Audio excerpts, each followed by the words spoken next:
17 post code की, और इसको लेकर हमने 6 बजे आपको बताया था रिजल्ट को लेकर, और जो बाकी मैटर हैं उनको लेकर अब बताएंगे।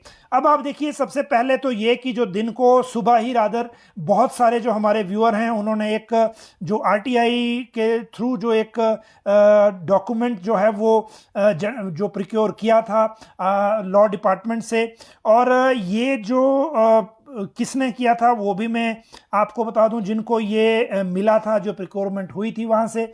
और इसके बाद ये है, देखिए जो इशू करने वाले हैं अमित वर्मा, ये लॉ डिपार्टमेंट से हैं, लॉ डिपार्टमेंट से ये प्रिक्योर हुआ है।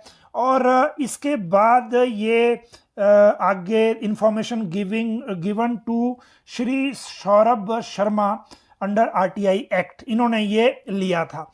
और इसमें कई चीज़ें थी, इसमें एक बात बीच में वो भी थी कि आपको पहले सुप्रीम कोर्ट जाना चाहिए, और उसके बाद फिर बजाय कि पोस्ट जो है 1867 से कम करने के बजाय 556 का जो मैटर है उसी में सुप्रीम कोर्ट में जाना चाहिए। लेकिन ये पहले की बातें हैं, उसके अगली बात जो है वो जो जिन्होंने आरटीआई प्रिक्योर की उन्होंने नहीं ली। और ये जो अगली बात है, इसको अगर हम आपको बताना चाहें तो ये डेट है 4/6/2022 की, जो ये लॉ जो आरटीआई है, अगर हम उसकी डेट आपको बताएं तो वो 4/6/2022 की लास्ट इसमें साइन है। ये भी जो डीएलआर डॉक्टर विवेक ज्योति के ही हैं, लेकिन इसमें जो रिटर्न उनका जो इसी डेट का है 4/6/2022 का जो नोट है, एडवाइस है, वो नहीं है।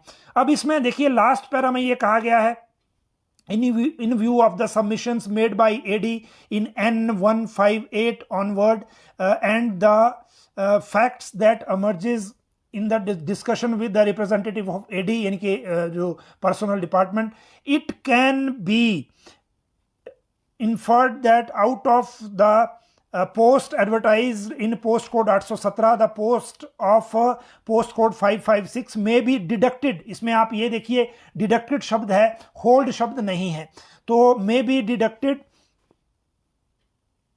and there will not be any problem in applying roster etc. If it is so, the AD may proceed further strictly as per the direction of the Honorable High Court in para 34 of the judgment dated 31/12/2021, as the Honorable Apex Court has stayed the direction given in para 33 only, यानी कि 33 को stay किया है, 34 open है, और इसीलिए जो इस 34 के हिसाब से राज्य सरकार एक्ट कर सकती है।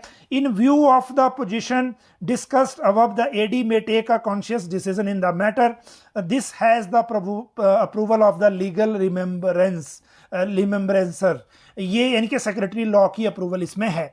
तो ये उसके बाद दिया गया था, और इसी के बाद राज्य सरकार ने ये स्टेप लिया कैबिनेट में डिस्कशन के बाद कि जो 556 530 पोस्टें हैं उनको होल्ड कर दिया जाए। इसमें हालांकि डिडक्शन की जाए लिखा है, लेकिन वो होल्ड को लिखा गया है, डिडक्शन इसलिए नहीं लिखा, वो भी मैं आगे आपको बताऊंगा। और उसके बाद जो इसमें सारी चीज़ें हुई, फिर ये कैबिनेट से जब आ गया तो उसके बाद इसमें हाई कोर्ट में जो रिप्लाई दायर करना था वो किया, और उसके बाद हाई कोर्ट से ये डिस्पोज ऑफ हो गया। डिस्पोज ऑफ होने के बाद अब फाइल वापस हाई कोर्ट के ऑर्डर के साथ सीएम ऑफिस को जाएगी, और सीएम ऑफिस से इसमें सिग्नेचर के बाद वापस आएगी। फिर इसमें एडवाइस जाएगी हमीरपुर कर्मचारी चयन आयोग को लगकर कि वो 1337 पोस्टों का रिजल्ट बनाकर घोषित करें। ये एक बात हो गई। अब दूसरी बात आ जाते हैं कि रिजल्ट घोषित करें क्यों, क्योंकि अभी लेट क्यों रिजल्ट घोषित होगा। वो इसलिए क्योंकि अभी वहां सिर्फ टाइपिंग टेस्ट का प्रोसेस चल रहा है, कुछ वर्ग जो बीच में रह गए थे उनका भी हो रहा है, उसके बाद इवैल्यूएशन शुरू होगी। इवैल्यूएशन पहले 1 महीना इसमें लगेगा, 1 महीना इवैल्यूएशन में लगेगा, उसके बाद रिजल्ट, फाइनल रिजल्ट की बारी आएगी। और जो आज कार्मिक विभाग के लोगों ने हमें बताया कि इसमें 2.5 से 3 महीने का वक्त लगेगा फाइनल रिजल्ट में, और उसके बाद ही उन्हें इस बारे में रिजल्ट मिल पाएगा। तो ये है एक स्टेज। अब एक काउंटर आर्गुमेंट जो आज दिन को जिन्होंने फोन के जरिए या कमेंट के जरिए हमें बताया था वो ये कि जो पोस्ट डिडक्शन गलत है या होल्ड करना गलत है, क्योंकि 556 की पोस्ट आगे मर्ज नहीं हुई हैं, जो खाली रह गई थी वो वापस डिपार्टमेंट्स में चली गई हैं, फिर रिक्वेजिशन नए सिरे से गई हैं, तो आप उनको उससे रिलेट नहीं कर सकते।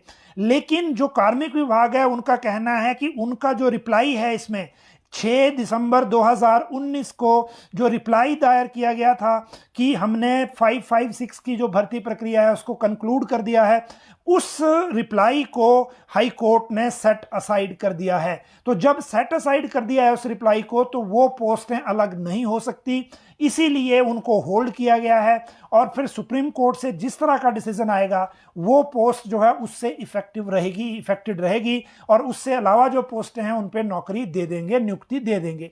अब इफेक्ट कैसे आएगा वो भी एक महत्वपूर्ण है। पहली बात ये कि अगर ये मेरिट रिकास्ट हो गई 33 पैरा के हिसाब से, जिस पर स्टे किया है सुप्रीम कोर्ट ने, तो फिर जो 530 पोस्ट हैं वो वापस देनी पड़ेंगी, क्योंकि वही रही थी खाली। अगर रिकास्ट नहीं हुई तो फिर जो 530 पोस्ट हैं ये भरी जानी है इसी मेरिट से, इसी पैनल से जो अभी पोस्ट कोड 817 में आएगा। उसके लिए अलग से परीक्षा की जरूरत नहीं है।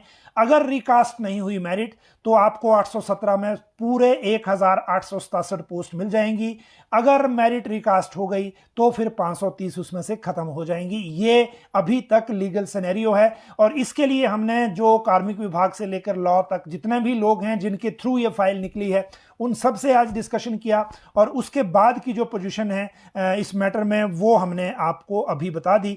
इन केस अगर आपको कोई और चीज इसमें लग रही है कि कुछ और चीजों की क्वेरी अभी इसमें बाकी है, कोई और सवाल आपके मन में बाकी है, तो आप इसी कमेंट बॉक्स में दोबारा से कर सकते हैं। हम उसके लिए भी आपको एक फैक्चुअल और जो आंसर अभी फाइल पे है उसको लाने की कोशिश करेंगे।